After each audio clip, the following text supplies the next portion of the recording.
Ang tugatog ng buhay. Kabanata 1651. Hindi alam ni Alex kung sino si Sienna Stormer, ngunit nag-aalala na siya ngayon. Nakita at narinig niya ang tungkol sa maraming kaso ng reincarnation sa Ultimate Book of Medicine. Ang isang tao na maaaring muling magkatawang tao mula sa kanilang nakaraang buhay ay tiyak na hindi isang ordinaryong tao mismo. Para sa isang taong muling magkakatawang tao at hawak pa rin ang Reincarnation Stone na lumabag sa kalikasan, tiyak na ang tao ay nagmula sa isang makabuluhang background. Mula sa isang nakaraang buhay, tiyak na hindi sila magkakaroon ng magandang wakas. Sa huli, sila ay halos lalamunan o papatayin ng kaluluwa ng kanilang nakaraang buhay. Hubby, naguguluhan ako. Niyakap ni Dorothy si Alex, nakapatong ang baba sa balikat niya at parang malungkot siya. Paano kung nabot niya ang kaharian ng nascent soul ng napakabilis? Nangangahulugan lamang iyon na mas mabilis siyang mamatay. Nais ngayon ni Dorothy na pabagalin niya ang antas ng kanyang paglilinang upang ang kaluluwa ng kanyang nakaraang buhay ay mas matagal na magising. Huwag kang matakot. Inigpitan ni Alex ang yakap sa kanya kahit na mas nakaramdam siya ng pagkabalisa at takot kaysa kay Dorothy nang marinig niya ang balita. May iisipin ako. Dapat may ibang paraan. Siguradong may maiisip tayo. Bahagyang niyakap ng dalawa ang isa't isa. Sa sandaling ito, gusto lang nilang ihalo ang kanilang katawan hanggat maaari. Tila ito lang ang paraan para maramdaman nila ang pagkakaroon ng isa't isa at hindi siya mawawala. Biglang sinabi ni Dorothy, "Hubby, magka-baby tayo." Ha? Magka-baby tayo habang may malay pa ako at ang sarili ko bago ako maging ibang babae. Mukhang nakapagdesisyon na si Dorothy. Sa ganoong paraan kahit isang araw magising ako at maging Sienna at hindi nakita kilala o mahal, magkakaroon na tayo ng anak, patunay ng ating pagmamahalan. Iyon ang magiging pagpapatuloy ng ating pagmamahalan, ang patuto ng ating kasal, at patunay na si Dorothy. Ang sex ay dating bahagi ng mundong ito. Ramdam ni Alex na malapit na siyang umiyak. Hindi ito mangyayari. Napag-isipan ko na, sabi ni Dorothy. Wala ka pa ba, Daya? At sina Waltz at Maya.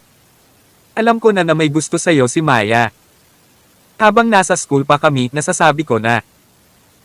Kung hindi siya pupunta sa aking opisina sa Dorothy Alex Constructions. Hindi na kita titigilan. Maaari mo silang pakasalan, kumuha pa ng ilang asawa. Magkakaroon din ng kaunti ang mga anak natin. Hindi ko maipapangako yan. Paano ako? Naging emosyonal si Alex. Ang aming mga anak ay magiging ina lamang nila at walang ibang magiging tunay na ina. Kung ganoon, pumayag ka bang magka-baby sa akin? Gusto kong magkaroon ng isa ngayon. Gusto kitang bigyan ng ilang sanggol, hubby. Magkakambal muna ako tapos quadruplets. Okay, magkakaroon kami ng marami hanggat gusto mo. Si Dorothy ay marahil ay nabigla at hindi kapani-paniwalang emosyonal ngayon habang niyayakap niya si Alex. Tumayo siya sa tiptoe at hinalikan siya. Sa hindi kalayuan dito, sa hindi kilalang nayo na ito, isang mag-asawa ang nakayakap sa isa't isa. Sa bahay na ito na pag-aari ng isang estranghero, nahulog sina Alex at Dorothy sa kama ng isang estranghero. Nagsumikap silang lumikha ng mas maliliit na tao. Para naman kay Old Whitey, ang mahiyain at babaeng pasang ito, matagal na itong nakas-knock out. Si Richard Asterisk. Hindi ko na malayan, lumipas ang buong gabi. Ang mag-asawa na nasa pagkabalisa, sina Alex at Dorothy, ay paulit-ulit na sinubukan sa hindi kilalang lugar na ito upang lumikha ng buhay. Sa ikalawang araw, nagising sila. Tawag. I-freak. I-click. I-subscribe kwentong nobela. Kabanata 1652. Nalaman ni Alex na naubusan ng baterya ang kanyang telepono. Hindi tumayo sina Dorothy at Alex at nanatili silang magkayakap, pinag-uusapan ang susunod na hakbang. Kukunin ko ang isang katlo ng mga espiritual na bato mula sa bag ng imbakan, sabi ni Dorothy. Ngunit hindi ko kailangan ng alinman sa mga ito at hindi na ako maglilinang pa. Ganun pa man, tumataas pa rin ang cultivation level ko. Ibabalik ko ang mga bato sa 4 Great Princesses at Zella. Ang mga taong ito ay sasailalim sa iyo mula ngayon. Asawa ko, huwag kang panghinaan ng loob. Inaplos ni Alex ang makinis na balat ng kanyang ibabang tiyan. Ang aking mga anak ay tiyak na magkakaroon ng kanilang ina. Pagkatapos ng isang paghinto, sinabi niya, hindi ako isa na walang nakatagong trumpo, mahal kong asawa. May isang bagay na hindi ko kailanman napag-usapan. Mahigit kalahating taon na ang nakalipas noong nakoma pa ang aking ina, naaalala mo ba ang araw ng kaarawan ng iyong ina nang wala akong mapupuntahan at humiram ng kalahating milyon sa iyong ina? Dahil doon sinamantala ni Spark ang sitwasyon at muntik ka ng ikasal. Inis na inis si Dorothy. Bakit mo ito pinag-uusapan? Hinding-hindi na ako mag-aasawang muli sa ibang tao. Hehe, naalala ko pa na may tumanggo bilang pagsang-ayon. Iyon ay dahil nakipagtulungan si Spark sa iyong lolo para dayin ako. Kung ako ang nasa posisyon ngayon, papatayin ko na lang ang buong pamilya ng Rockefeller, galit na sabi ng babae. Pakiramdam niya ay naging tanga siya noon, nanalinlang at naakay ng ilong ng napakadali. Sige, wag na natin pag-usapan yan. Nang gabing iyon, pagkatapos kong palayasin sa bahay mo, nakilala ko si Lord Lex. Nagkataon na kaarawan ko noong araw na iyon, at dumating si Lord Lex para bigyan ako ng 10 bilyong dolyar at isang singsing din. Ano? Tapos kapag sinabi mong may 10 bilyon ka noon, totoo ba? Siyempre totoo. Hindi ako magsisinungaling tungkol sa ganoong bagay. Napaka-generous ni Lord Lex. Bakit niya gagawin iyon?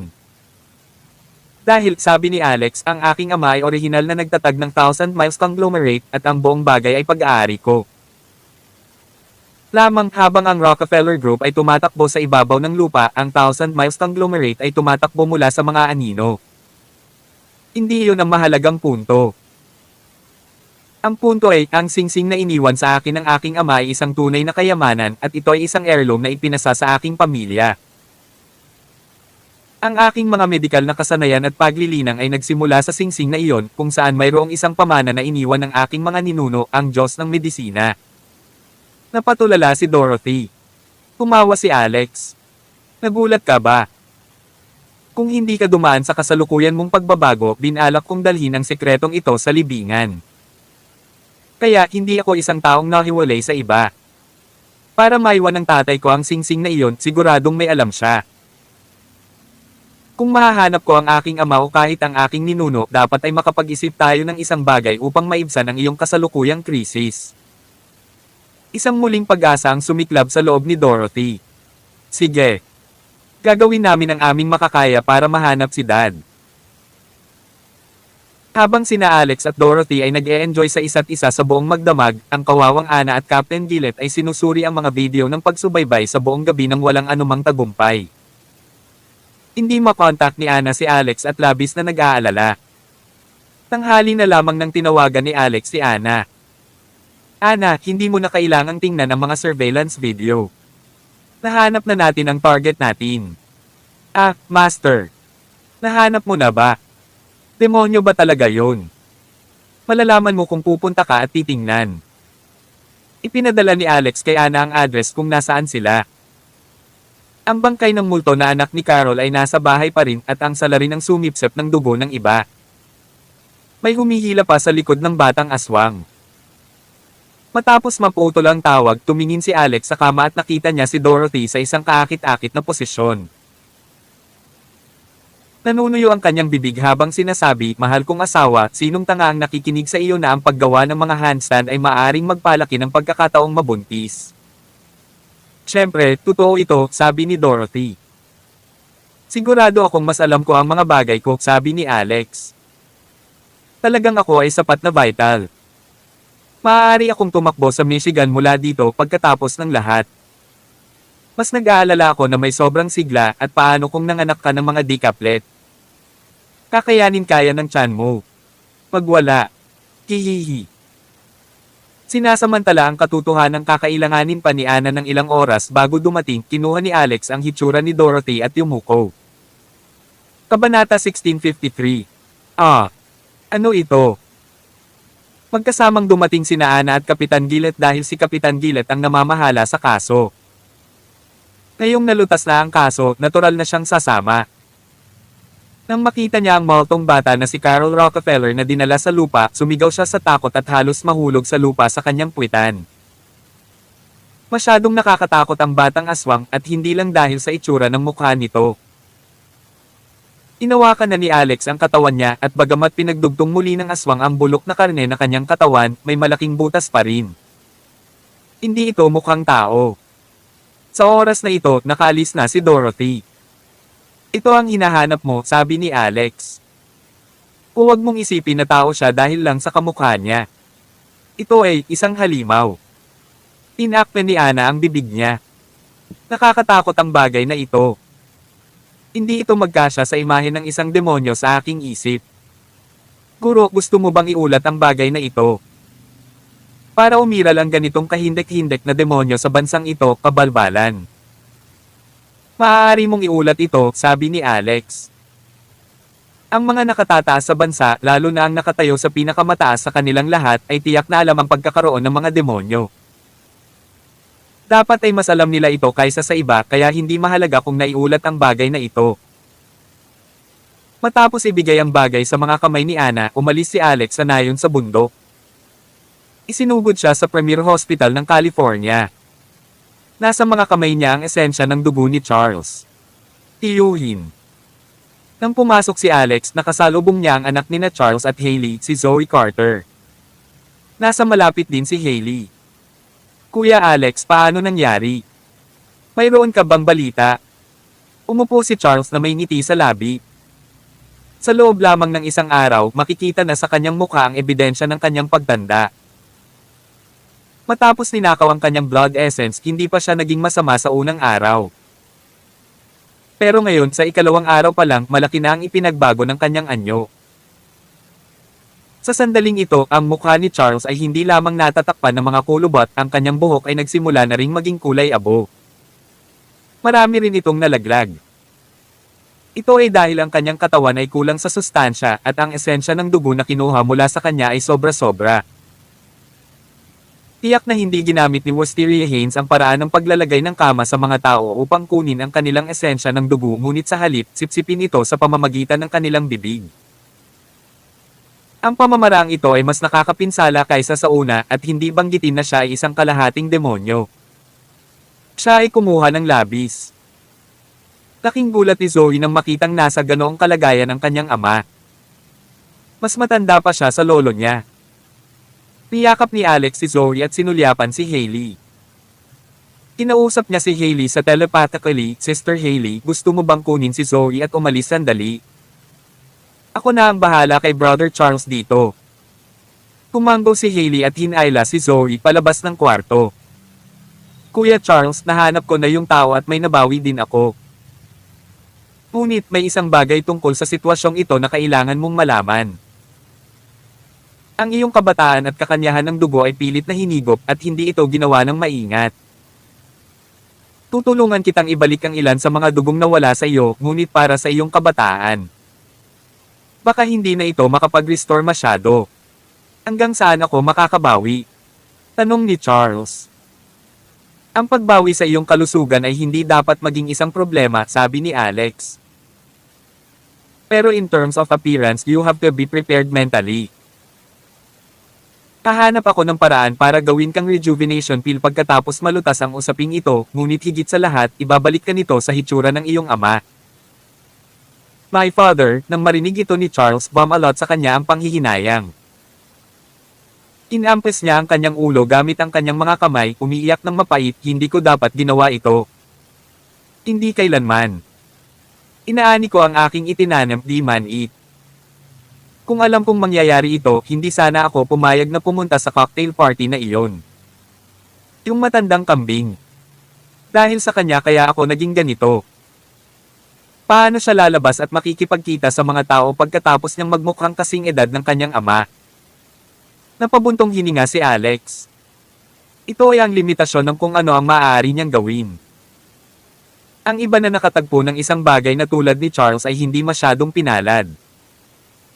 Namatay na ang matandang lalaki sa kanilang grupo. Ang iba ay nasa ospital lahat at bagamat na ibalik ni Alex ang lahat ng esensya ng dugo mula sa Zorro na kalahating demonyo, hindi ito tulad ng plano niyang magmadaling bumalik para ibalik ito sa kanila. Hindi naman sa gusto ni Alex na tumayo lang sa gilid at hindi sila iligtas, ngunit ang ibalik ang esensya ng dugo na iginuhit sa kanilang katawan ay hindi isang madaling gawain. Kailangang gumamit si Alex ng maraming enerhiya para gawin ito. Wala siya sa mood na mag-aksaya ng masyadong maraming enerhiya sa mga lalaking naloko sa mga babae. Gagawin ito ni Alex para kay Charles dahil sa kanilang pagkakaibigan. At ang pagkakaibigan nilang ito ay dahil kay Hailey. Kung ito ay batay lamang kay Charles lamang, hindi ito sapat. Tawag. I-freak. I-click. I-subscribe kwentong nobela. Kabanata 1654. Makalipas ang kalahating oras, lumabas ng ward si Alex. Nakatulog na si Charles at kung ikukumpara sa hitsura niya kalahating oras na ang nakalipas, medyo bumuti na siya ngayon at medyo bumuti ang kalagayan niya. Kumusta siya? Tinanong ni Hailey kung nasaan siya sa labas ng ward nang makita niya si Alex. Nakikita ni Alex na medyo napipilitan ang pag-aalala ni Hailey kay Charles ngayon. Ang kanilang kasal ay nasa bato na at ang hitsura ni Charles ngayon ay magpapalolo lamang ng mga bagay. Kaya ni Hailey na mukhang matanda na ang asawa niya. Higit sa lahat, naging ganito siya dahil hindi niya ginagawa ang mga ganoong bagay. Ate Hailey, sinubukan ko na ang lahat. Maaari kang pumasok at makita siya. Ano? Ikaw? Ano ang ibig sabihin nito? Namamatay ba siya? Nagulat si Hailey. Hindi siya namamatay. Kailangan lang niya ng wastong pangangalaga at magiging maayos ito. Aalis muna ako. Anong kasuklam-suklam? Halos patayin mo na ako. Matapos malutas ang bagay kay Charles, umalis si Alex sa ospital at sa wakas ay bumalik sa Rockefeller Manor. Isang buwan na siyang wala at nang makasama niyang muli ang kanyang pamilya, nakaka-relax ang atmosphere at hindi pa banggitin ang saya. Sa mga sumunod na araw, sinimulan ni Alex ang kanyang masalimuot at mahihirap na araw.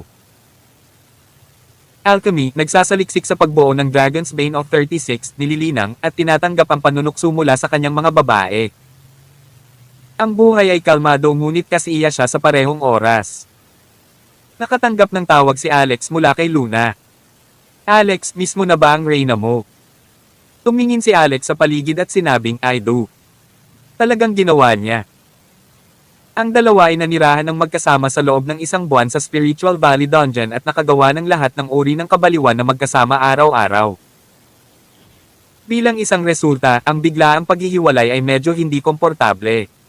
Miss din kita. Miss ka na ng katawan ko. Gusto ko talagang maging, sabi ni Luna. Mas lalo itong naramdaman ni Alex nang marinig niya iyon. Nasaan ka na ngayon? Umiti si Luna. May balak ka bang pumunta para hanapin ako? Hindi mo kaya? Naghihintay akong pumasok sa sinaunang force field ngayon at hindi na ako lalabas sa lalong madaling panahon. Ha? Tandaan mo na mismo ako. Oh. It's my turn na. Alex, kailangan kong pumunta ngayon, hindi makapagsalita. Bye. Pangalawang tiya, bakit ka lumabas? Beep beep beep. Naputo lang tawag. Napabuntong hininga si Alex. Tinawag siya ng babaeng ito para lang asarin siya at saka umalis patungo sa sinaunang force field. Hindi ba siya napaka-irresponsible? Pangalawang tiya, mukhang naaalala ko na ang tiyahin ni Luna ay iyon, si Commander Benmore, na nag-iisang 5-star warlord sa Amerika. Anong alamat? Sana talaga magkaroon ako ng pagkakataon na makilala siya.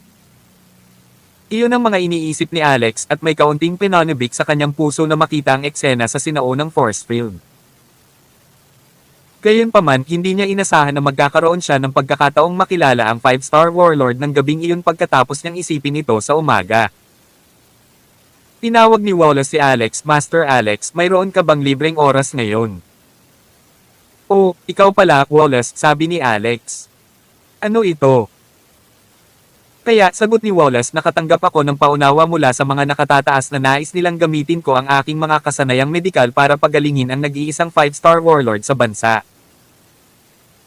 Medyo kinakabahan ako na baka may mangyari ng hindi sinasadya, kaya pwede bang samahan mo ako? Kabanata 1655. Ang nag-iisang 5-star warlord sa Amerika.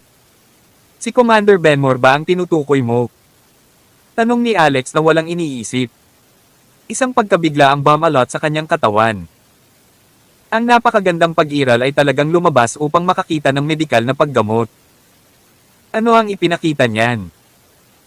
Na ang labanan sa loob ng sinaunang force field ay dapat na napakahirap at matindi. Halatang natigilan si Wallace sa tanong ni Alex at sinabing, "I don't know about that." Sa totoo lang, hindi ko alam na may 5-star warlord sa ating bansa bago ito at nabalitaan kong babae rin pala ito. Kinubol ko ang halos buong buhay ko sa Alaska at sa huli, isa pa rin akong doktor. Ako ay isang baguhan pagdating sa pakikitungo sa mga upper echelons. Tumango si Alex. Sige, nasaan ka ngayon? Puntahan kita. Ayos lang. Nagmamadali ako ngayon, sabi ni Wallace. Ang commander na iyon ay nasa Military Premier Hospital ng Michigan para sa konsultasyon. Hindi ako ang tanging doktor na dadalo para sa konsultasyon at dapat mayroong hindi bababa sa 20 sikat na doktor mula sa buong bansa. Oh. Natigilan si Alex ngunit hindi nagtagal ay gumaan ang pakiramdam. Napakahalaga ng posisyon ni Commander Benmore bilang isang commander dahil siya ang pinuno ng mga tropang panlaban sa sinaunang force field. Magiging sanhi ito ng sunod-sunod na chain reaction kung may mangyari sa kanya. Sa kasong ito, ang paggamot ay kailangang maging mabilis. Sige, nasa California ako ngayon. Pupunta ako kaagad. Kaya pala, gusto kong magdala ng ibang tao. WHO. Maingat na tanong ni Wallace. Si Cheryl Coney, apo ni James Coney. Ang kanyang mga kasanayan sa medikal ay hindi na tulad ng dati at siya ang tunay na hinaharap na immortal na doktor at nakatanggap ng mana. Excited si Wallace. Oo naman. Si Richard Asterisk. Dalawang magkasunod na tawag si Alex kay Cheryl ngunit pareho silang nabigo. Nang siya ay nagpaplanong lumabas upang personal na hanapin siya, lumapit si Maya Howard sa kanya na nakasuot ng suit, isang lapis na palda, at ang kanyang mahahabang binti ay nababalot ng itim na medyos. Habang naglalakad, amoy mature na babae. Ate Maya. Tumawag si Alex sa pag-aakalang nandito siya para hanapin siya. Gayunpaman, nagkamali siya dahil kumaway siya pabalik sa kanya at sinabing, "Kuya, hindi ka ba lalabas ngayon?" Ang pananatili sa bahay buong araw ay nakakabagot. Bakit hindi kasamahan ni Walt sa isang pelikula? May isang horror movie na ipinalabas kamakailan. Balita ko maganda daw. Habang nagsasalita siya, nilampasan niya ito at mabilis na naglakad papasok. Mukhang nagmamadali siya. Hindi napigilan ni Alex na sundan siya. Ate Maya, ano ba ang pagmamadali mo? Pumunta ako para kumuha ng dokumento, sagot ni Maya, inihanda ko ito kahapon pero nakalimutan ko. Ito ay isang mahalagang dokumento. Ngayong namumulaklak ang Lush Cosmetics sa buong bansa, oras na para pumasok sa foreign market. Sa oras na iyon, maaari kang maging pinakamayamang tao sa mundo. Napangiti si Alex. Ang pinakamayamang tao sa mundo, naisip niya ito noon pa man. Gayunpaman, marami pa siyang naranasan pagkatapos noon, lalo na ang pag-unawa sa mga sinaunang misteryo ng bansa at nagbago ang kanyang pag-iisip. Hindi na pera ang priority sa kanyang listahan. Kung tutuusin, mula nang ibigay sa kanya ni Lord Lex ang 10 bilyon, hindi niya naisip ang isyu ng pera. Ang paggawa ng pera ay tapos na dahil ito ay dumating ng walang labis na pagsisikap at ang Lush Cosmetics ay isang bagay lamang upang muling pasiglahin ang kanyang ina. Hindi niya inaasahan na dadalhin ng 2 babae ang Lush Cosmetics sa taas na hindi maabot ng iba. Narinig na niya ang tungkol dito dati tungkol sa kung paano nakahanap ng mga internationally renowned female celebrity ang Lush Cosmetics at handang bayaran sila para payagan ng mga celebrity na mag-advertise para sa kanila. Ano sa mundo ang konseptong ito? Ito ay dahil ang mga produkto ng Lush Cosmetics ay nakakuha ng kanilang mga mata at sa tulong ng mga produkto ng Lush Cosmetics, nakatulong ito sa kanila na mapataas ang kanilang katanyagan bilang mga kilalang tao. Tinurot ni Maya ang mukha ni Alex at saka tumalikod para umalis. Inawakan siya ni Alex para pigilan at sinabing walang saysay na kumita ng ganoon karaming pera. Ang pag-unlad sa hinaharap ay tiyak na hindi masusukat sa pera ngunit sa lakas ng isang individual. Maya, I have a foreboding na magkakaroon ng crisis in the future and we need to be prepared for it. Anong krisis? Tawag. I pre. I-click. I subscribe kwentong nobela. Kabanata 1656. Isang malaking pagbabago. Nakapagbasa ka na ba ng napakaraming nobela? Nakangiting tanong ni Maya. Medyo maluwag ang waistband ng palda ko. Paki-adjust para sa akin. Natigilan si Alex pero ngumiti siya ng mapait at tumango. Gaya ng inaasahan, hindi lahat ay maniniwala sa kanyang hula bago ang anumang malaking nangyari. Kung kahit si Maya ay hindi maniniwala sa kanya, what more the others? Sa sandaling sinabi niya iyon ng malakas ay troto na lang siya ng mga ito na parang baliw. Gayunpaman, nagkaroon siya ng malakas na pakiramdam. Naramdaman niya ang koneksyon sa pagitan ng Skeleton Army sa Spiritual Valley Dungeon at ang mga halimaw sa sinaunang force field. Lalong tumindi ang pakiramdam matapos mapanood ang dalawang memory images na ipinakita sa kanya ni Old Whitey. Tignan mo yung waist ko. Nanyot na naman ba? Ha? Parang ganon. Maaari mo akong tulungang sukatin ito ngayong gabi. Okay. Kung ganoon, aalis na ako. Kailangan kong gamitin ito sa pulong. Bahagyang kinagat ni Maya ang baba saka mabilis na lumayo. Pinanood siya ni Alex na umalis at tumunog ang kanyang telepono. Si Cheryl iyon. Alex, pasensya na. Lumalangoy ako kasama si Phoebe at hindi ko narinig ang telepono. Ha? Kasama mo si Phoebe? Oo. Opisyal kong kinuha ang Mercy Cancer Hospital.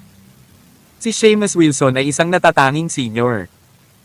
Kaya kung patatagin ang sitwasyon dito nang napakabilis sa tulong niya. Masyadong nakakapagod sa mga araw na ito kaya sumama ako kay Phoebe para makapagpahinga ng kaunti. Nasa Michigan ka? Oo. Pagkasabi pa lang niya nito ay narinig na ni Alex si Phoebe na nagsasalita. Anong ginagawa mo? Sinabi namin na gagawin namin ang 3 laps ngunit nakikipag-usap ka sa iyong kasintahan sa telepono. Hoy Alex, hinihiram ko ang girlfriend mo. Wala kang laban dito, tama ba? Tinawakan ni Alex ang ilong niya. Tila namangha siya sa sandaling iyon. Ang relasyon niya kay Phoebe ay lumagpas na sa dapat na mga hangganan kanina ngunit wala siyang sinabi kay Phoebe. Sa halip, nagkunwari siyang ordinaryong kaibigan ni Alex. Kaharapin daw niya si Cheryl bago sila magkaaway at parang hindi lang puro usapan. Kaya lang hindi niya alam. Paano niya haharapin si Cheryl? Umiti si Alex at sinabing wala akong problema dyan. Kahit anong gulo mo hindi ka mabubuntis. With that one sentence, namula si Cheryl sa kahihiyan. Sa halip ay sinabi ni Phoebe sino ang nagsabi.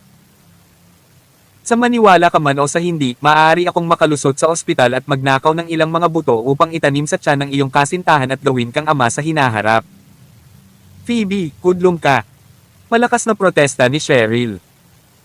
Pagkatapos may narinig si Alex na sumisigaw sa telepono. Hindi niya alam kung ano ang eksaktong ginagawa ng dalawang babae ngunit tiyak na mapang-akit ang mga ito dahil naka-swimsuit sila. Cheryl, pupunta ako sa Michigan sa lalong madaling panahon upang dumalo sa isang konsultasyon para sa ilang malaking pagkakataon, sabi ni Alex. Babae ang tao kaya sa tingin ko mas maganda kung samahan mo ako. Pumayag naman agad si Cheryl. Sige. Pagkatapos nagkasundo ang dalawa na magkita sa pasukan ng Military Premier Hospital sa loob ng 1 oras. Bago siya umalis, inihagis ni Alex ang 2 spiritual demon pills sa Hellfish sa pond. Pagkatapos ipinatawag niya ang Sword of the Universe at sumugod sa Michigan. Alas 11, nagkita-kita silang 3 sa pasukan ng ospital. Si Wallace ang pinakamahusay na doktor ng Imperial sa buong bansa at walang nagsabi tungkol sa pagdadala niya ng 2 katulong sa konsultasyon. Makalipas ang kalahating oras, nakita ni Alex ang maalamat na 5-star warlord. Kabanata 1657. Paano ilalagay ito sa mga salita? 2 salita, napakabata. Ang maalamat na 5-star warlord ay napakabata pa. Umupo si Alex sa likod ni Wallace at pinapanood ang pagpasok niya mula sa pinto. Siya ay tumingin matapang at kakilakilabot kaaya-aya na may magandang tindig at nakasuot siya ng uniforme. Parang may tumitingin sa kaedad niya. Ginamit agad ni Alex ang third eye niya para tingnan siya. Ang pinakamalaking bagay na naramdaman niya ay ang chi energy ng babae ay napakalakas na binawasan pa nito ang kanyang sarili, at kahit na sa kanyang third eye, wala siyang makitang anumang partikular tungkol sa kanyang pisikal na kondisyon o sa kanyang antas ng paglilinang. Sumunod ang 8 malalakas na lalaki sa likod ni Jade Benmore. Ang chi at enerhiya ng dugo ng mga taong ito ay malakas tulad ng matinding baha at mabangis na hayop. Ang malakas na chi ay tila bumulwak sa kanilang mga katawan at hindi rin sila nag-abala sa pagsupil dito. 8 master. Talagang top masters. Sa 8 na ito, sino man sa kanila ang maaaring bubugbugin ako sa lupa at 8 sila rito. Hindi ko talaga kayang maliitin ang mga tao sa mundo. Laking gulat ni Alex. Nang tumingin siya kay Jade na puno ng apoy ang kanyang mga mata habang iniisip niya ang kanyang sarili kung maging ang kanyang mga nasasakupan ay ganito kalakas kung gayon gaano siya kalakas. Marahil ay dahil masyadong diretso at masyadong matalim ang tingin ni Alex, ramdam ito ni Jade. Inikat niya ang kanyang ulo sa paligid, ang kanyang maliwanag na mga mata ay nakalock kay Alex. Whoosh! Sa isang iglap naramdaman ni Alex na tila siya ay tinitingnan ng mga Diyos o Buddha. Lumitaw ang mga goosebumps sa kanyang balat at ang lahat ng mga buhok ay nakatayo sa mga dulo. Grabe ang stress at pressure na naramdaman niya. Kasabay nito, ang 8 subordinate sa ilalim ni Jade ay agad ding nagkalat ng kanilang sentido at pinandilatan si Alex. Ang isa sa kanila ay mabangis na lumabas, ang kanyang katawan ay naninigas na parang isang likaw na naghihintay na maalis anumang oras upang ibaba si Alex. Ang kaligtasan ni Jade ay pinakamahalaga sa pagprotekta sa mundo at talagang walang puwang para sa pagkawala. Lalo na ngayon kapag siya ay malubhang nasugatan, hindi nila kayang maging kampante. Mas gugustuhin nilang pumatay muna at magtanong mamaya kaysa magkamali na pabayaan ito. Tumigil ka. Nagtaas ng kamay si Jade. Agad na napatigil ang lalaki na kakashoot pa lang nang bigla siyang naharang. Commander, may mali sa mata ng bata. Pasigaw na sabi ng lalaki. Napalingon ang lahat kay Alex. Mayroong 20 o higit pang mga sikat na doktor na naruroon at ang mga alagad at katulong na kanilang dinala sa itaas. Halos 50 tao ang nasa kwarto at lahat sila ay galit na tumingin kay Alex. How dare this kid behave unruly towards the 5-star warlord? Gaano siya katapang? Nasa eksena rin ang taong namamahala sa Military Premier Hospital ng Michigan at agad siyang tumayo, itinuro ang ilong ni Alex. Sino ka? Labas. Kumunot ang noo ni Alex. Hindi niya inaasahan ang ganitong twist ng mga pangyayari. Bahagya pa siyang tumingin kay Jade at sa paghanga. Hindi man lang siya pinayagang tumingin sa kanya. Noong una, maganda ang impresyon niya sa pangalawang tiyahin ni Luna. Siya ay pagkatapos ng lahat isang mandirigma na pumatay sa kanilang mga kaaway sa frontline at karapat-dapat na igalang. Gayunpaman, ito ay masyadong mapagmataas upang matukoy at matarget pagkatapos magkita ng ilang sandali lamang. Ang impresyon na mayroon siya patungo sa kanyang puso ay mabilis na bumaba sa isang iglap. Anong ibig mong sabihin mali ang tingin ko? Tumingin ba ako sa isang bagay na hindi ko dapat tingnan o sa isang tao? Tumayo si Alex. How dare you talk back? Magsalita ka, sino ka at sino ang nagpapasok sa iyo? Masungit at malamig na sabi ng kinauukulan na siya ring din ng ospital na nagngangalang Damian Yoke. Tawag. I pre. I-click. I subscribe kwentong nobela. Kabanata 1658. Hindi na makaupo si Wallace kaya tumayo siya at sinabing ako ang nagdala sa kanya dito. Wallace Yoke. Si Wallace ang pinakamahusay na imperial na doktor sa bansa at alam iyon ni Damian Yoke. Pareho silang may parehong apelyido kung tutuusin. May kasabihan na ang mga scholar ay hindi kailanman ipagmamalaki ang kanilang trabaho bilang ang pinakamahusay sa mundo, habang ang mga martial artist ay ipinagmamalaki na sila ay hindi kailanman pangalawa sa sinuman. Sa Sa larangan ng medisina, ganoon din ang pagkakalapat ng kasabihang ito. Upang maging din ng Military Premier Hospital, naging big shot din si Damian sa medisina, at dati rin siyang Imperial Doctor. Sa kasamaang palad, kapag pinag-uusapan ng mga tao ang tungkol sa mga imperial na doktor sa kasalukuyan, si Wallace Yoke lang ang iisipin nila at hindi siya, si Damian Yoke. Sa makatuwid, sinisi ni Damian ang bahaging ito ng pagkawala kay Wallace. Hindi ba ito ang pinakamagandang pagkakataon para bumawi kay Wallace kung ganoon? Wallace Yoke, anong ginagawa mo? Tinuro ni Damian si Wallace. Alam mo ba kung ano ngayon?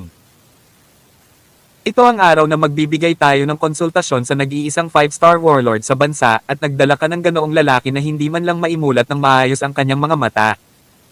Tumingin ka sa paligid. Kahit na maraming katulong dito, lahat sila ay eksperto sa mga ospital na kanilang pinagtatrabahuhan. Tingnan mo ang dalawang dinala mo, ang isa ay hindi alam kung paano itago ang kanyang mga mata sa kanyang sarili, at ang isa ay bata pa. Alam kong nagdala ka ng ilang mga apprentice dahil sa iyong pabor at gusto mong bigyan sila ng kaunting benepisyo, at kadalasan ay ayos lang, ngunit ito na ba ang tamang oras? Naging walang galang ka kay Commander Benmore at parang hindi mo siya pinapahalagahan. Anong kargada ng kalokohan, T? Pamatok sa bubong ang galit ni Wallace. Damian Yoke, ikaw. Napakapilit mo sa pagkondena sa akin at hindi ka naaabala sa konteksto. Ito ang iyong lugar at wala akong anumang kapangyarihan dito. Kung hindi ka masaya sa presensya ko, aalis na ako.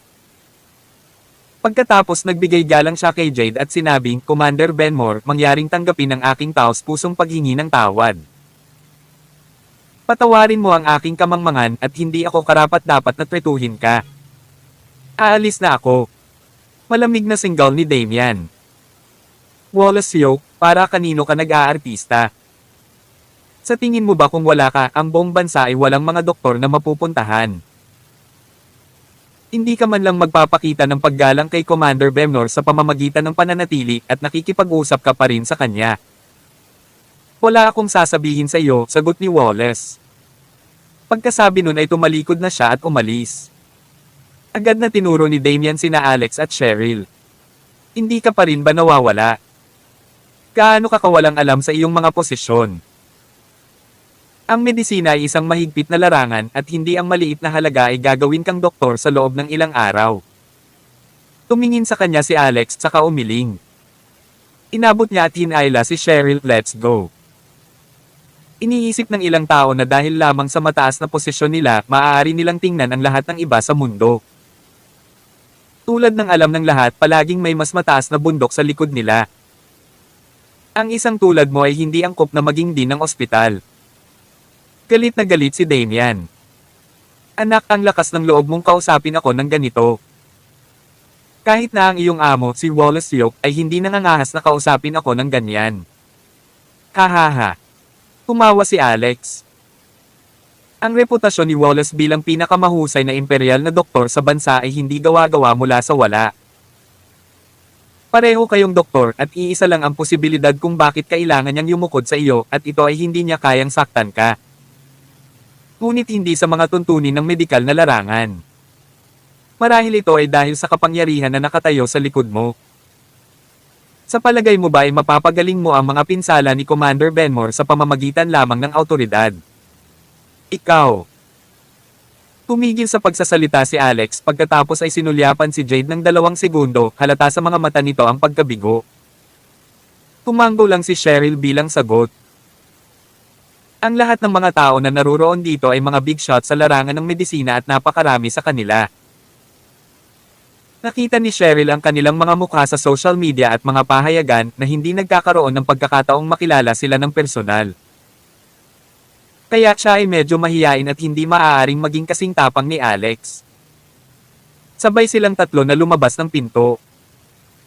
Tumingin si Damian kay Wallace na may pag-iinis sa kanyang mukha at sa loob-loob niya, naisip niya. Hindi bale wala ang pagkakakilanlan ni Commander Benmore at ito ay isang beses sa isang buhay na pagkakataon. Paano ko ito maibibigay sa iyo? Pagkatapos mong umalis, ako na ang magkakaroon ng pagkakataong gamutin ng Commander. Teka lang. Sa sandaling ito, mahinahong tumawag si Jade. Ikaw, halika dito. Tinuro niya si Alex. Nagulat si Alex ngunit hindi siya lumakad. Gayunpaman ang 8 subordinate sa ilalim ni Jade ay hindi masaya at agad na nagalit. Para saan ka tulala? Iniling ng commander na pumunta ka rito. Bingi ka ba? Ikanaway ni Jade ang kanyang kamay para patahimikin ang mga tao. Pagkatapos tinanong niya ano ang relasyon ninyo ni Luna. Kabanata 1659. Natigilan si Alex. Sa loob-loob niya, naiisip niya, sinabi kaya sa kanya ni Luna ang lahat tungkol sa kanila noong nagkita sila ni Jade Benmore bago ito. Gayunpaman, sumang-ayon siya na hindi niya isapubliko ang bagay na ito. Hindi niya alam na hindi narinig ni Jade mula kay Luna ang nangyari sa kanila kundi sa mga mata nito. Si Alex at Luna ay nanirahan ng magkasama sa Spiritual Valley Dungeon sa loob ng 1 buwan at sila ay naging matalik na walang limitasyon sa panahong iyon. Ang demonyo at regular na chi ay magkakasuwato at nakagapos sa isa't isa. Malakas ang presensya ng aura ni Luna sa kanya. Maaaring hindi masabi ng iba, ngunit alam na alam ni Jade ang sitwasyon ni Luna. Kaya naman noong nakatingin sa kanya si Alex kanina, alam na niya. Magkaibigan tayo. Sagot ni Alex. Kaibigan lang. Ang mga mata ni Jade ay kasing talas ng mga kutsilyo. Hindi alam ni Alex kung ano ang ibig niyang sabihin doon, ngunit tumanggo siya pagkatapos marinig iyon. Tinuro ni Jade si Cheryl. Sino siya para sa'yo? Lalong naguluhan si Alex. Hindi lang siya, lahat ng naruroon ay kakaiba. Mukhang may relasyon si Jade sa batang ito.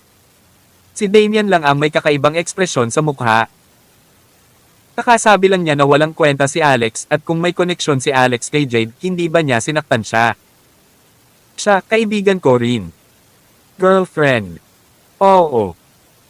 Hindi maitatanggi ni Alex ang relasyong ito sa harap ni Cheryl. Sa sumunod na sandali, sumabog si Jade ng walang dahilan. Lumawak ang palad niya, tumama sa dibdib ni Alex. Whoosh! Agad na lumabas ang mystic armor ni Alex mula sa pag-atake. Gayunpaman, ang suntok ni Jade ay nabasag sa depensa ng armor sa isang hit at ang imprint ng kanyang palad ay mahigpit na nakatanim sa dibdib ni Alex. Boom! Tarat-tarat! Lumipad sa ere si Alex, bumagsak sa pader na 5 metro sa likuran niya.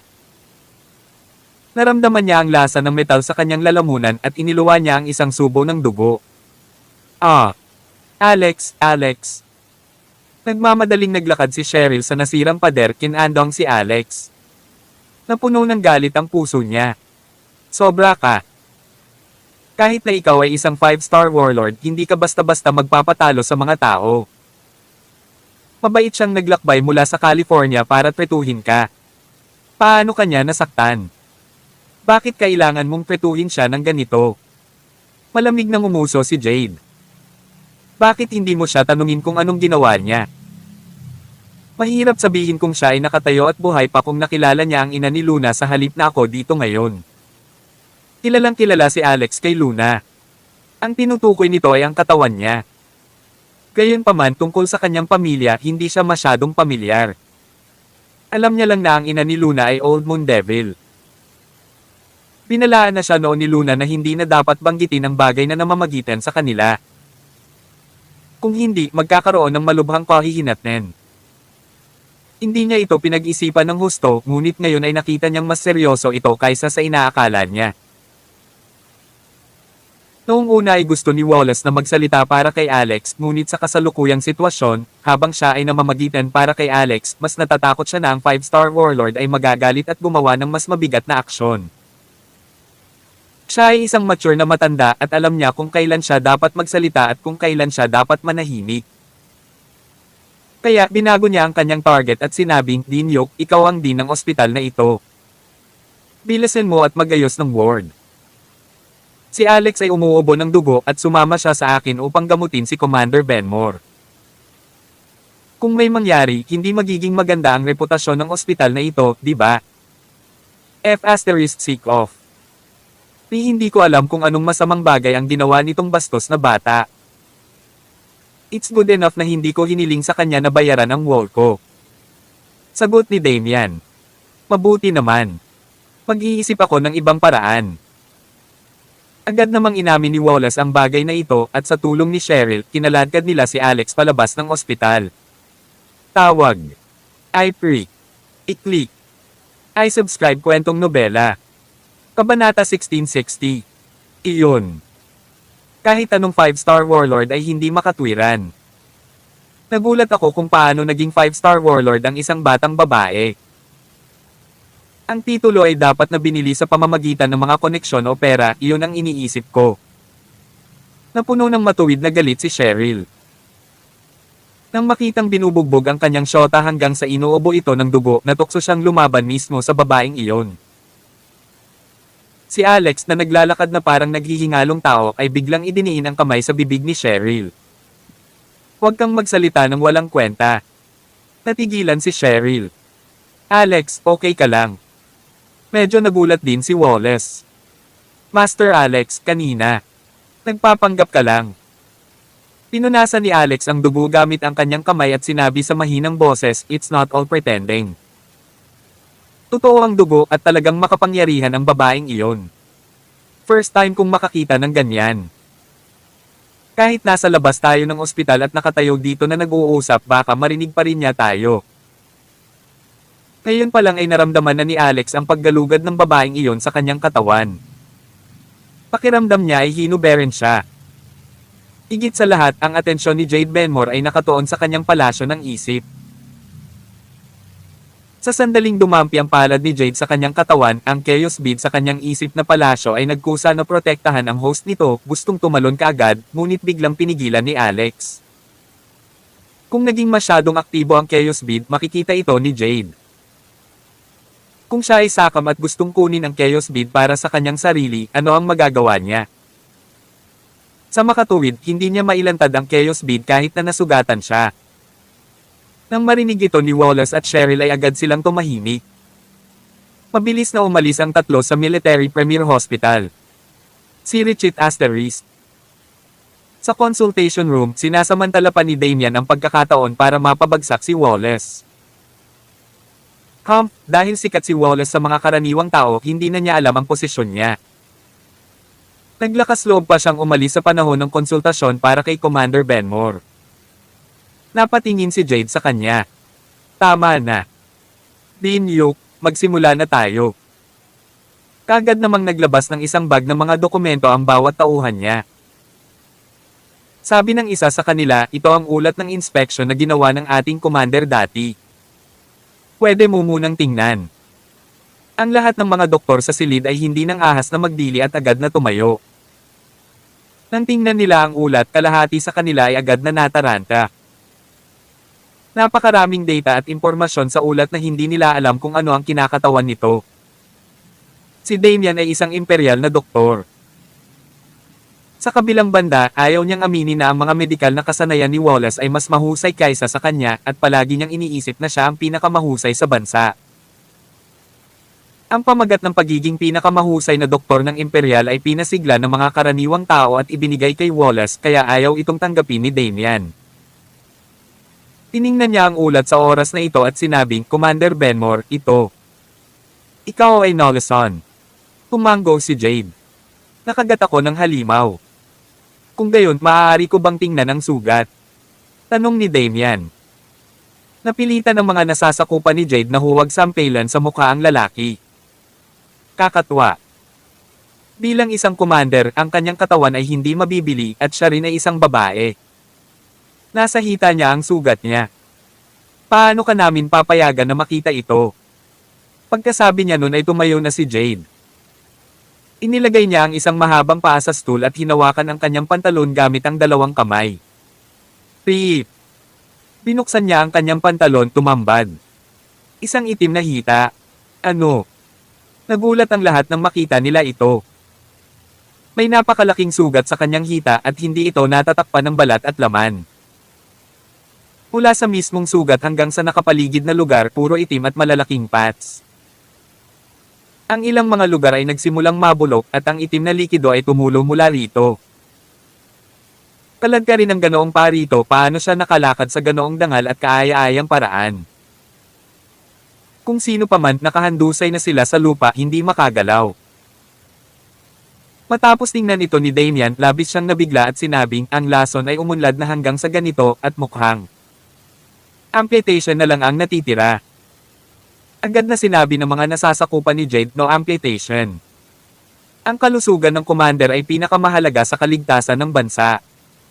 Wala sa kanyang mga paa ang maaaring putulin. Kung iyon lang ang paraan, bakit kami nagpatawag ng mga sikat na doktor na tulad mo?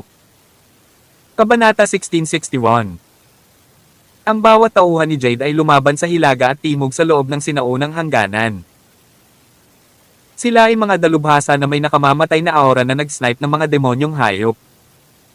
Ang nagsabi niyan ay si Pedro. Ang kanyang pagkatao ay bumagay sa kanyang pangalan. Ang kanyang init ng ulo ay mas mabangis kaysa sa isang leopardo. Ngayon pa lang ay siya na ang gustong gumawa ng move kay Alex. Sa sandaling ito, mayroon siyang momentum. Ang mga sikat na doktor na ito ay hingal na tila patayan mula sa impyerno ang lumitaw sa harap nila. May isang babaeng doktor pa na sumulyap kay Pedro at agad na nanigas. Sa sumunod na segundo, maluwag na ang pantog niya at tumagas ang ihi niya. Pitter patter. Ang tunog ng ihi na umaagos sa lupa ay malinaw na naririnig sa buong conference room. Pinunasan ni Damian ang isang dakot na pawis sa kanyang ulo, Panginoon, huwag kang magalit, ang pagputol ay tama lang. How dare you talk about amputation? Hindi ako manggahas. Hindi ako maglakas loob. Walang amputation, talagang walang amputation. Halos asar din si Damian sa takot. Nagsisimula na siyang magsisi na pinayagan si Jade na pumunta sa kanyang ospital para magpagamot. Ito ay dahil lamang sa nagawa niyang makuha ito sa lahat ng paraan at sa maraming koneksyon. Ngunit ngayon, bigla niyang nalaman na hindi maganda ang gawaing ito. Natatakot siya na madaling aanyayahan ang Diyos ngunit mas mahirap na paalisin siya. Susunod. Isang grupo ng mga kilala at sikat na doktor ang nagsimulang talakayin ang sitwasyon ni Jade. Ang mga ulat sa pagsusuri ay magagamit at napakadetalyado. Nakita na rin nila ang kasalukuyang estado ng kanyang binti. Ang mga resulta ng talakayan ay walang ibang paraan maliban sa pagputol. Gayunpaman, malinaw na sinabi ng kabilang partido na hindi magkakaroon ng anumang amputation. Ito ay mahirap para sa isang malaking grupo ng mga doktor. Masyadong malalim ang sugat na ito. Natatakot ako na nasira nito ang neurovascular tissue. Ang mga daluyan ng dugo sa sugat ay nawala. Ito ay kakaiba. Sa yugtong ito, paano pa makakalakad ang isa? Ang balat sa paligid ay patay na, tama ba? Napakamandag ng laso na ito. Dapat ay damaloy ito sa buong katawan. Tama, dapat tayong magpalit ng dugo sa buong katawan, di ba? Lumipas ang kalahating oras, lumipas na ang isang oras. Sa huli, walang naging desisyon. Boom! Tarat-tarat. Isang grupo ng mga taunan. Ipinatong ni Pedro ang palad sa conference table. Kagad, nabasag ang buong conference table. Sa sandaling iyon, ang lahat ng mga doktor ay naghiyawan sa takot.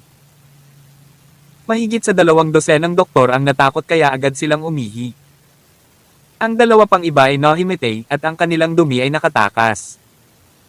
Mabaho ang buong conference room. Galit na sinulyapan ni Jade si Pedro.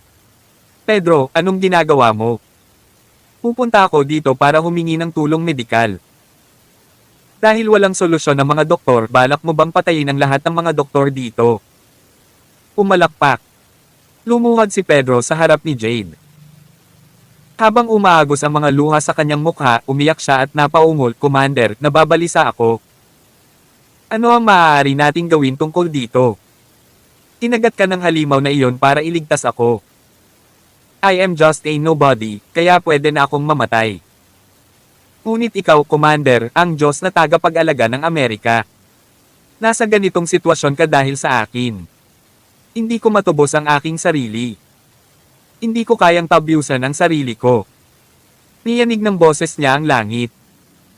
Nakaluhod sa lupa, tumulo ang kanyang mga luha sa kanyang mukha. Pagkasabi nun ay sinampal niya ng malakas ang mukha niya. Napakalakas talaga ng sampal niya. Agad na duguan ang mukha niya. Tawag. I-pre. I-click. I-subscribe kwentong nobela. Kabanata 1662. Tumigil ka. Inabot ni Jade at inipit si Pedro sa lupa. Malamig niyang sinabi na iligtas kita sa halaga ng isang paa. Gagantihan mo ba ako ng kamatayan? Tapos hindi ba masasayang ang paa ko? Kahit naputulan nga ako ng paa, ano? Kaya ko pang sumama sa labanan at patayin ang kalaban. Ang Flying Eagles Academy ay nangangailangan ng mga taong katulad mo. Walang kapangyarihang panlaban ang dapat isakripisyo ng walang kabuluhan, naiintindihan mo ba? Bumagsak si Pedro sa lupa at sumigaw, oo, naiintindihan ko.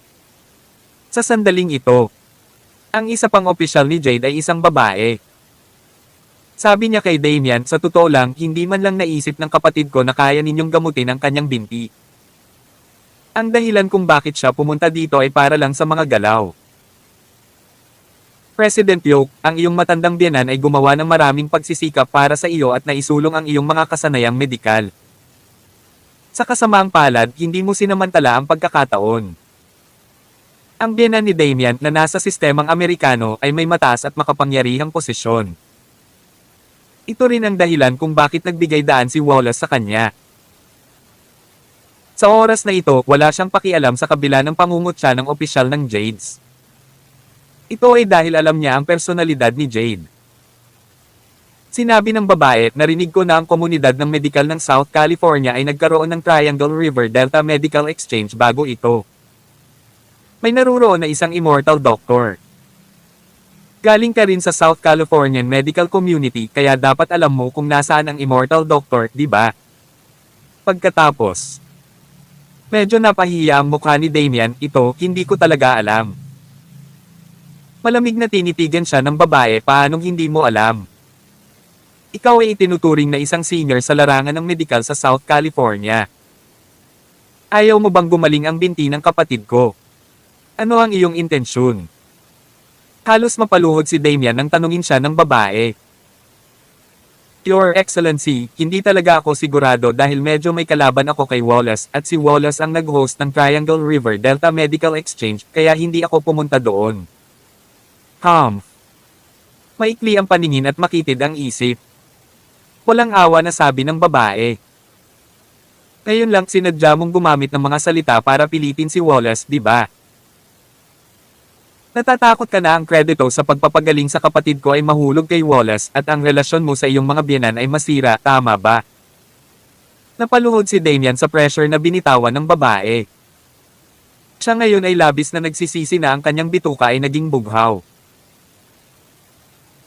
Kung maaari siyang magkaroon ng pagkakataon na magsimulang muli sa buhay, dapat niyang sabihin sa kanyang biyenan na hindi niya dapat aanyayahan ang grupong ito ng mabangis at masasamang tao at mapatay ang 5-star warlord na si Jade. Kung ganoon, alam ba ni Wallace ang kinaroroonan ng Immortal Doctor? Malamig na inilibot ng babae ang paligid. Alam mo ba kung nasaan ang Immortal Doctor? Walang nakakaalam sa mga doktor na naroroon. Pagkatapos lamang magtanong ay naunawaan nilang lahat ng mga doktor na ito ay sumusunod sa pangunguna ni Damian. Dahil hindi nakikitungo sina Damian at Wallace sa isa't isa, hindi sila kabilang sa parehong kampo ni Wallace. Kung hindi dahil sa bili ng nakatataas na pamunuan na kunin si Wallace, hindi nila tatanggapin si Wallace. Nako, sinasabing ang mundo ng medisina ay walang hangganan at bawat doktor ay mabait. Ngunit nakikita ko kayong mga tao. Ang bawat isa sa inyo ay may maraming mga scheme. Kabutihang loob na hindi ko nakita. Ang kasakiman ay nakasulat sa iyong mukha. Dean Damian, pakiusap, mabilis, kaagad, anyayahan si Wallace pabalik. Hindi naglakas loob na magsalita si Damian. Tinawag niya si Wallace on the spot. Old Yoke, saan ka nang galing? Paano ka maglakas loob na tumakas mula sa konsultasyon ni Commander Benmore? Bumalik ka agad sa akin. May itatanong sa iyo si Commander Benmore. Galit pa rin si Wallace at narinig niya ang mga agresibong salita ni Damian, hindi siya pumayag na pumunta. Kaya, sabi niya President Damian, isa akong mediocre na doktor kumpara sa iyo dahil sa kakulangan ko sa kaalaman. Mas mabuting kumuha ka ng iba. Pagkasabi nun ay nag-end na ang tawag. Tumingin si Damian sa kapatid ni Jade at sinabing hindi siya sasama. Sampal. Sinampal siya ng babae sa mukha. I asked you to invite Wallace back. Sabi mo ginawa mo lang yon. Sa mga sandaling ganito, binibigyan mo pa rin ako ng kakulaitan. Sa tingin mo ba hindi ako maglalakas loob na patayin ka? Kabanata 1663. Sa huli, si Wallace na lang ulit ang matawagan ni Damian. Sa pagkakataong ito ay sa mahinang boses. Alam niyang hindi niya kayang asar ang mga taong ito sa harapan niya. Maging ang kanyang biyanan ay kailangang maging magalang sa harap ni Jade. Kung alam lang ng biyanan niya ang nangyari ngayon, pagagalitan niya. Makalipas ang kalahating oras. Dumating si Wallace. Wala siyang choice kundi sumama. Hindi niya kayang makipagkulitan sa isang 5-star warlord. Sa Amerika, siya ay itinuturing na pinakamataas na figure kahit na ang American Grand Chief ay kailangang maging magalang sa tuwing nakikita siya nito. Dumating si Wallace at nakita niya ang mga nasira sa conference room. Nanginginig ang lahat. May mga tambak na ihi at dumi sa lupa. Ang baho ay mabango at siya ay natigilan. Hindi niya inaasahan na makakita ng ganoong eksena. Benmore, Commander. Si Pedro, isang lalaking naiinip, ay agad na nagtanong, Wallace, sabihin mo sa akin. Nasaan ang immortal doctor na nagpakita sa Triangle River Delta Medical Exchange? Medyo natigilan si Wallace. Akala niya ay pinatawag siya rito para dumalo sa konsultasyon. Sa hindi inaasahang pagkakataon, hinahanap nila si Alex. Pero, kanina, binugbog si Alex. Ano ito noon? Ang taong pumitas ng bato ay dinurog ang sarili niyang mga paa. Sa pagkakaalam niya tungkol kay Alex, hindi siya isang taong madaling pakitunguhan. Nabugbog lang siya ng husto hanggang duguan at gusto nilang sumugod siya rito para magpagamot. Maliban na lang kung brain dead siya, hinding-hindi ito mangyayari. Sabi ni Wallace, ano ang gusto mo sa kanya? Sabi ni Pedro, kalokohan ka ba? Bakit mo pa hahanapin ang immortal doctor? Siyempre, ito ay upang pagalingin ang sakit. Ang kondisyon ng commander ay hindi maaaring maantala. Ang lahat ng mga doktor dito ay mga bag ng alak walang magawa. Umiling si Wallace, hindi siya papayag na lumapit. Bakit? How dare he? Ang kalusugan ng Commander-in-Chief ay mas mahalaga kaysa sa anumang bagay. Kung hindi siya dumating, ito ay pagtataksil. Sabihin mo dali. Nasaan ang immortal doctor? Ako mismo ang mag-iimbita sa kanya. Titingnan ko kung maglalakas loob siyang maglagay ng palabas. Sumagot si Wallace, lumapit siya at umalis. Natigilan ang karamihan. Tanong ng kapatid na babae ni Jade kailan siya dumating. Paanong hindi natin malalaman? Napatawa si Wallace, hindi mo ba siya binugbog at itinaboy? Paanong hindi mo alam na duguan siya? Ano? Ang batang iyon ang immortal na doktor. Tumalon si Pedro. Nalaglag ang panga ng iba. Paanong napakabata ng immortal doctor? Imposible. Wallace, nagsasalita ka ba habang natutulog? Ang 2 taong iyon, malinaw na mga apprentice mo sila at ngayon sinasabi mo na siya ang immortal na doktor. Sinusubukan mo bang gumamit ng ganoong hakbang para ipahiya si Commander Benmore? Alam mo ba na itong paraan mo kung noong unang panahon ay katumbas ng krimen ng panlilinlang sa hari? Malakas na saway ni Damian. Maniwala ka man o hindi, ikaw ang bahala. Tinanong ni Pedro, nasaan siya ngayon? Sabi ni Wallace, malubhang nasugatan siya at hindi magamot sa ospital na ito, kaya natural, naghahanap siya ng lugar kung saan siya maaaring gumaling. Malayo ang narating niya para dumalo sa konsultasyon at nauwi sa bagbog at dinuguan. Sa tingin mo babalik siya? Ito, sandaling hindi nakaimik si Pedro. Sa harap ng lahat, tumawag si Wallace kay Alex, ngunit hindi ito nakalusot. Pinatay ng kabilang partido ang kanyang telepono. Sinabi ni Wallace, hindi mabot ang telepono. Wala akong maitutulong. Sinabi ni Pedro, hahanapin ko siya, huhulihin, at ibabalik ko siya. Pedro, huwag mong guluhin ang mga bagay-bagay. Sabi ng isa sa mga tauhan ni Jade. Nagulat si Jade. Hindi niya inaasahan na ang taong hinahanap niya ay talagang batang iyon. May binugbog lang siya hanggang sa duguan at ngayon ay nagmamakaawa siya sa taong iyon na pagalingin siya. Parang medyo nakakahiya. Higit sa lahat masama ang tingin niya kay Alex. Tawag. I-Freak. I-Click. I-Subscribe kwentong nobela. Kabanata 1664. Sa ganoong relasyon kay Luna nagkaroon siya ng ibang girlfriend. Hindi ba ito isang basura sa relasyon? Dahil sa ilan sa kanyang mga karanasan, ito ang uri ng tao na pinakaayaw niya. Mas mabuting imbitahan ko siya. Lumapit ang kapatid ni Jade at sinabi. Ang pangalan niya ay Nora. Hindi siya kadugo ni Jade kundi opisyal ni Jade. Maganda ang relasyon ng dalawa at nagkaroon ng matibay na samahan kaya tinawag niya si Jade bilang kapatid niya. Tumanggo si Jade. Si Richie Asterisk. Sa kabilang banda, si Alex ay nasa bahay ni Phoebe. Hindi naman talaga malubha ang mga sugat niya. Hindi binawian ang buhay ni Jade at hinarang ito ng Mystic Armor. Kaya, limitado ang natitirang kapangyarihan nito. Galit pa rin si Cheryl. Pagbalik niya, sinabi niya kay Phoebe ang lahat, nilagyan ito ng asin at paminta habang pinapagalitan ng husto si Jade. Nagulat na sabi ni Phoebe, hindi ko alam na may 5-star warlord ang Amerika. Ito ay panahon ng kapayapaan. Wala nang digmaan. Saan nang galing ang 5-star warlord na ito? Ito ay dapat na isa pang tao na umangat sa tuktok sa pamamagitan ng pag-asa sa biyaya ng kanyang ama. Umiling si Alex, medyo kilala ko ang taong ito. Cheryl, huwag mo siyang tignan na parang kasing edad namin siya. Sa katunayan, siya ay sinaunang, hindi bababa sa 30 taon na ang nakaraan, siya ay halos kasing edad natin ngayon. Ano? So, 50 or 60 years old na siya. Para sa mga taong nagtanim, mas mataas ang antas ng paglilinang, mas mahaba ang kanilang buhay.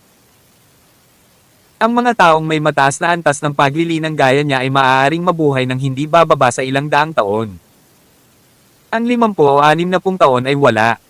Ito. Masyadong baliw ito, gulat na sabi ni Phoebe. Sa oras na ito, tumakbo si Cheryl sa kwarto ni Phoebe para magpalit ng damit. Ngayon lang, medyo formal ang suot niya pero may bahid din ng kaunting dugo. Iyon ang sandaling isinara ni Cheryl ang pinto ng silid. Tumalon si Phoebe at umupo sa mga bisig ni Alex. Matagal na pero hindi mo ako tinatawagan. Napakalupit mo. Pagkatapos mo akong gamitin, tinalikuran mo na ako. Hindi siya masaya at gusto niyang ayusin ang score. Nagkaroon ng kahulugan. Siya ay halos nauuhaw tulad ng isang tigre.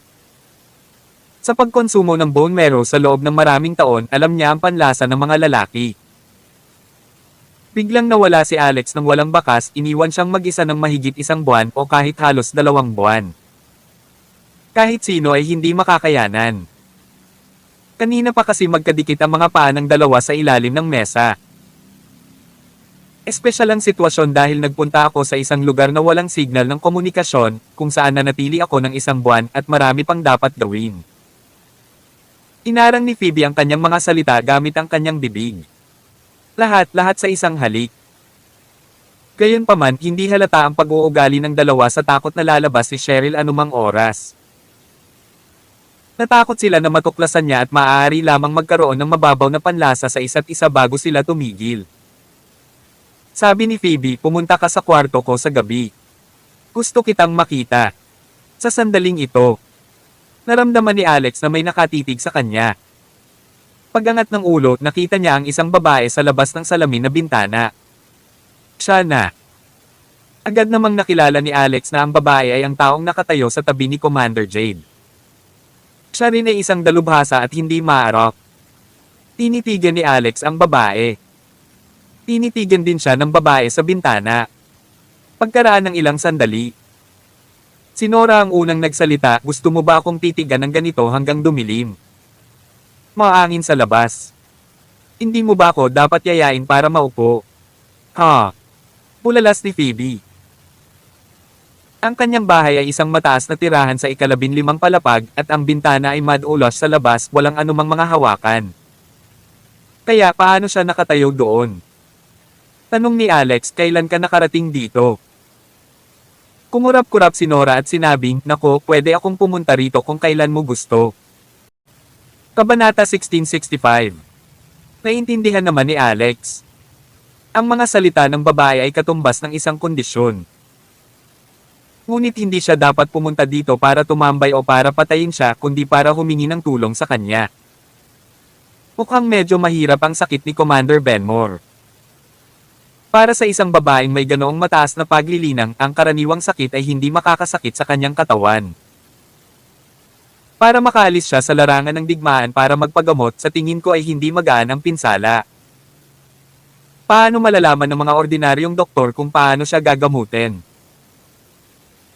Ngunit ang nakakatakot na aspeto ay na kahit na ang babae ay malubhang nasugatan, ang kanyang puwersa ay napakalakas pa rin na medyo hindi ka panipaniwala. Tumayo si Alex at binuksan ang bintana. Gayunpaman, wala siyang balak na papasukin siya. Pagtingin kay Nora sa oras na ito, nasuspine sa himpapawid, nagulat si Alex. Upang maabot ang antas na ito, ang babaeng ito ay dapat na nasa yugto ng paglilinang ng nascent soul. Anong klaseng kaharian ang narating ni Jade? Sa loob ng sinaunang hangganan, ito ay dapat na pambihira. Sa sandaling ito, bigla siyang nagkaroon ng matinding pagnanasa na pumasok sa loob at tingnan. "Hindi mo ba ako papapasukin?" Nakangiting sabi ni Nora. Sabi ni Alex, ang pag-akyat sa bintana at pagpasok sa isang bahay ay hindi gagawin ng isang maharlikang babae. "Nandito ka para kausapin ako tungkol sa ilhis ng Commander Benmore ng pamilya mo, tama ba? Pag-usapan natin ito sa ibang lugar. Bahala ka." Inawakan ni Nora si Alex na parang sisiw at lumipad papunta sa rooftop. Hindi tumanggi si Alex. Ito ay walang silbi upang labanan pa rin. Kahit na kaya na niyang labanan si Nora, maraming eksperto si Jade sa ilalim niya. Siya ay sadyang hindi kapareho sa kanya. Sa isang utos lamang, ang buong pamilya ng Rockefeller ay masisira. Ang lakas ay ang mahirap na katotohanan. Si Alex ay ngayon ay walang katulad na sabik na makakuha ng malakas at ganap na lakas. Akala niya noong una ay nakarating na siya sa tuktok sa Amerika, ngunit ngayon ay napagtanto niya na isa lang pala siyang palakas sa ilalim ng balon. Ang isang maliit na sundalo ng sinaunang larangan ng digmaan ay may ganitong uri ng lakas, kaya magkano ang nasa loob? Ibinaba ni Nora si Alex. Pagtingin niya, medyo nadismaya siya, "Akala ko matatakot ka. Hindi ko akalain na magiging kalmado ka." Inilibot ni Alex ang kanyang mga mata. "Ganoon ba kalala ang lasa mo? Hindi katakataka na ngayon lang siya niyakap niya. Kung hindi rin siya marunong lumipad gamit ang espada, talagang matatakot siya sa sandaling ito." "Senior, ilang taon ka na?" Ang tanong ni Alex ay nagpatigas kay Nora na pagkatapos ay hinampes siya sa ulo, "Little brat, how can you casually ask a woman's age? Ito ay bawal, maintindihan mo." Nagpasya si Alex na ipakita ang kanyang mga kakayahan, mas partikular, ang mga kasanayan upang mambola ang isang babae. Kapag ang kaaway ay masyadong malakas, ang isa ay kailangang lumaban sa ibang paraan. "Ate, medyo humahanga ako sa inyo, lumalaban hanggang kamatayan para sa Amerika. Bawat isa sa inyo ay bayani ng Amerika. Walang tahimik na taon sa mundo. Ito ay dahil mayroon kayong mga taong nagdadala ng bigat. Kaya nang marinig ko na si Commander Benmore ay nasugatan, nagboluntaryo akong pumunta at gawin ang aking maliit na bahagi. Hindi ko inaasahan." Sabi ni Nora, "Anak, bagamat marunong kang mambola, katanggap-tanggap ang pambabola mo." "Tinatanggap ko ito. Tanungin kita, may ginawa ka ba kay Luna? How dare you touch that woman? Alam mo ba kung sino ang kanyang ina?" Bahagyang pawisan ang likod ni Alex. Nakita niya ang pangungutya sa mga mata ni Nora. Isang babae na kahit siya ay kinatatakutan. Hindi naman talaga nakakatakot ang Old Moon Devil na iyon, di ba? Tawag. I-freak. I-click. I-subscribe kwentong nobela. Kabanata 1666. Ngunit gusto kong makita kung anong uri ng galit na ekspresyon ang gagawin ng babaeng iyon pagkatapos malaman na ang kanyang anak na babae ay nawala ang kanyang pagkabirhen. Nakakatuwa talaga. Nanginginig si Alex. Ganoon ba katakot ang nanay ni Luna? Sabi ni Nora Stewart, "She's more than terrifying. Isa lang siyang bangungot. To be frank with you, may asawa na si Luna at nakakatakot din ang lalaking iyon. Hindi naman pwede, di ba? Na-stress si Alex. Sa panahong kasama ko siya, virgin pa siya. Sabi ni Nora, iyon ang pinakabuod ng problema. Siya ang nobya niya na hindi pa kasal pero nakamove on ka muna sa kanya. Sa tingin mo, gaano kagagalit ang kanyang mapapangasawa? Mahal na mahal ni Old Moon Devil ang manugang na iyon. Inihintay niya ang kanyang paglaki at binigyan pa siya ng malaking tulong. Ngayon, tinitigan ni Alex si Nora. Totoo ba lahat ng sinabi mo? Bakit kailangan kitang lokohin? Nakita niya ang kanyang isip sa pamamagitan ng Divine Eyes. Napagtanto ni Alex na hindi siya nagsisinungaling. Luna Flores ay talagang isang encumbrance. Kaya ang kargado mo ay may mataas na presyo. Nakangiting sabi ni Nora Stewart na natutuwa sa kanyang kasawian. Dejected, Alex said, hindi niya rin sinabi sa akin. Ang pangunahing punto ay, ako ang naloko. Recalling Luna's reaction at the time, she said, halika, go for it. Kung hindi ka maglakas loob na gawin ito, hindi ka lalaki. Naging pagtutol ba iyon? May pagtutol din, ngunit para kay Alex, ang ganoong uri ng pagtutol ay mas katulad ng tukso. Si Luna rin ang nagkusa sa hot spring. Matapos iugnay ang kanyang smutty nature, naramdaman ni Alex na talagang niloko siya. Lumiwanag ang ekspresyon ni Nora. Ano? Hindi ako nagkamali ng narinig, tama ba? Ibig mong sabihin si Luna ang nagpilit sa'yo. Pinilit kang gawin ito. Nang maisip ni Alex ang malademonyong chi ni Luna, tumango siya. Kaahaha. Pumagalpak ng tawa ang babae na nanginginig ang dibdib. Takot na takot si Alex na baka may mahulog dito. Sinulyapan siya ni Alex ng 2 beses at sinabing, pumunta ka sa akin para lang sabihin sa akin ang bagay na ito. Sabi ni Nora, natural, it's because of my sister's injury. Nabalitaan kong kilala ka bilang immortal doctor kaya lalo akong hinanap ka. Casual lang binanggit ang usapin ni Luna, ngunit maaari ko ring ipakita sa iyo ang isang malinaw na direksyon. Kahit na sino ang gumawa ng unang hakbang sa pagitan mo at ni Luna, inalis mo ang pagkabirhe ni Luna sa mga mata ng Old Moon Devil. Ganon din ang pamilya ng fiancé ni Luna.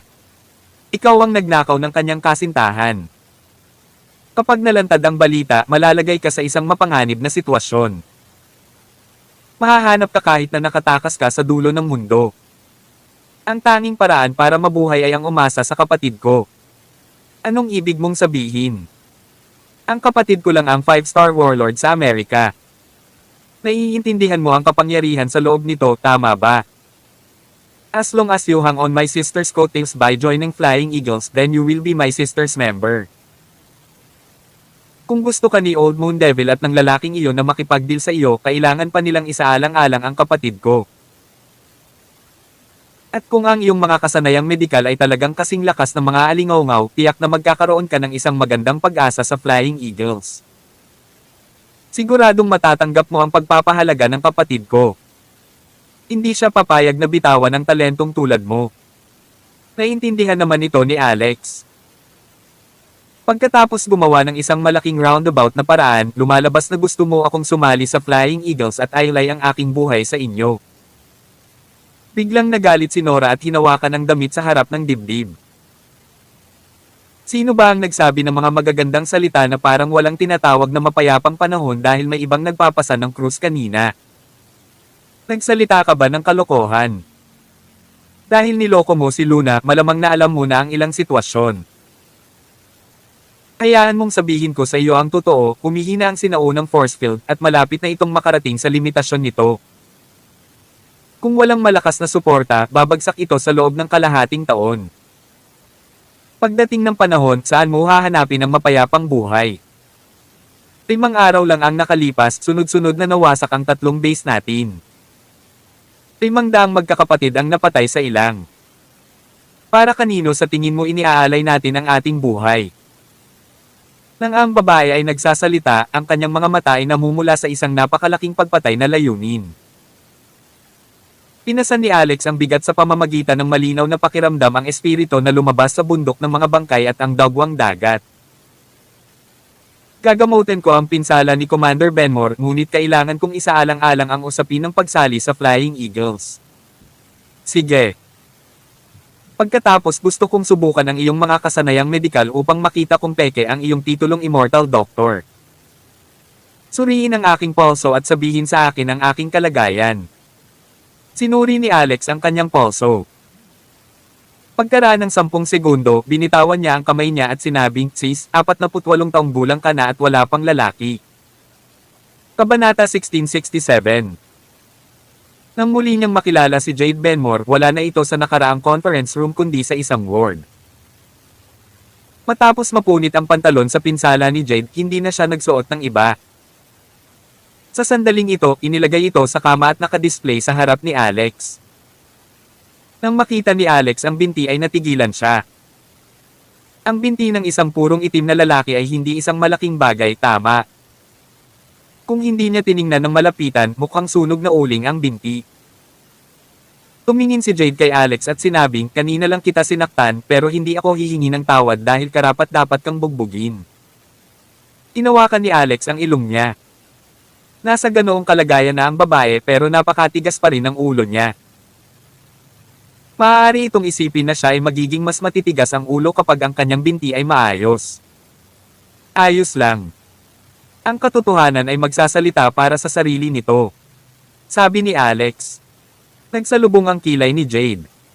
Ayaw mo pa bang sumuko? Hayaan mong sabihin ko sa iyo, si Luna Flores ay aking pamangkin at ang kanyang ama ay nagligtas sa aking buhay ng 3 beses. Ngayon ay nagpotiming ka sa isang tao. Paano ito makatwiran? Maya-maya lang may ibinulong si Nora sa gilid sa tenga ni Jade. Agad na nanlaki ang magagandang mata ni Jade. Talaga. Nakangiting sabi ni Nora, "She has a personality of a little devil." Mahirap sabihin, higit sa lahat dahil hindi siya interesado sa lalaking iyon. Napatingin si Alex kay Nora nang may pasasalamat. Mukhang gumawa ng kababalaghan ng maliit na panunuhol kanina. Kalahating oras ang nakalipas, hindi lang nalaman ni Alex ang edad ni Nora at ang problema nito sa pakikipagrelasyon sa mga lalaki, ngunit may nadiskubre rin siyang nakakahiyang sakit. Nangako pa ito sa kanya na gagamutin niya ito sa loob ng 1 linggo. Sa sandaling ito, hindi na nagsalita si Jade tungkol sa bagay ni Luna matapos marinig ang mga salita ni Nora. Sa halip, nagtanong siya, "Ano sa palagay mo ang aking binti? Hanggat kaya mo itong gamutin, hindi bababa ang gantimpala para sa iyo." Sabi ni Alex, "Commander Benmore, pinaglilingkuran mo ang bansa at ang mga tao nito. Tinanong mo ako ng malalim na paggalang. Kailangan kitang pagalingin. Hindi na kailangang banggitin ang gantimpala. Sige, hindi kita ibibigay." Natigilan si Alex. "Di asterisk man, magalang lang ako. Isa kang malaking shot. Magkakaroon ka pa rin ng mas maraming kapalaran kaysa sa akin kahit na magtitipid ka ng kaunti nito. Masyado kang madamo." Malungkot niyang sinabi, "Kailangan kong suriin ang pulso mo." Nakita ni Jade ang ekspresyon ni Alex. Brat, sinusubukan mong paglaruan ako ng ganitong uri ng panlilinlang. Medyo baguhan ka pa." Inunat ni Jade ang kanyang braso at pinayagan si Alex na suriin ang kanyang pulso. Sa sorpresa ni Alex nang gamitin niya ang espiritual na kapangyarihan ng Ultimate Book of Medicine para i-scan si Jade, ang katawan nito ay nagkaroon ng puwersa ng automated defense na nilamon kagad ang kanyang munting espiritual na kapangyarihan. Hindi nakaimik si Alex. Ito ay masyadong malakas. Pero paano ko siya masusuri? Tingnan mo lang ang pulso. Ang maliit na kaunting espiritual na kapangyarihan mo ay hindi makakarating sa aking katawan dahil ang aking mga kalagayan ay espesyal at ang aking cultivation base ay iba sa iba. I'll devour as much spiritual power as you let in, paliwanag ni Jade. Sabi ni Alex, "Sige. Kailangan kong tingnan ang iyong nasugatan na binti." Sa madaling salita, kailangan ni Jade na ilantad ng buo ang madilim na bahagi. Ito ay isang pamantayan din. Kung hindi ito titingnan ng doktor, paano niya ito pagagalingin?